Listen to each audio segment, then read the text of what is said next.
anytime we can give him or any past member of our armed services recognition, I think they are well deserved. And Avery's got a special story, and I think it needs to be told. Kevin's uncle Avery has been gone more than 20 years now, but the Purple Heart recipient's survival as a POW during World War II is the stuff of never-ending legends. It wasn't just one prisoner of war camp, it was several, and some were worse than the other one. They were all bad. Sergeant Wilber was serving in the Army in the Philippines when Japan attacked Pearl Harbor and thrust America into war. As a POW, he endured more than 2 years of forced labor and starvation.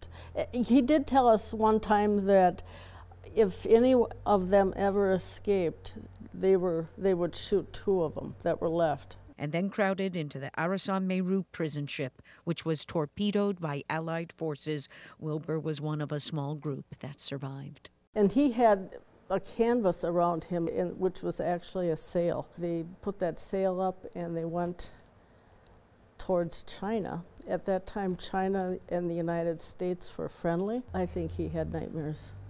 Only later would Ruth learn of the lingering effects of his hardships. My mother did say that when he first came back, I think it was more than once, they were driving somewhere down the road and an airplane went over. And he literally stopped, got out of the car, and I think he crawled into a culvert or the ditch. And she said, "What are you doing?" He says, you know, but it just all came back because there were so many bombings and things like that. I think the thing that struck me the most was just all the sacrifice and the hardships that he went through.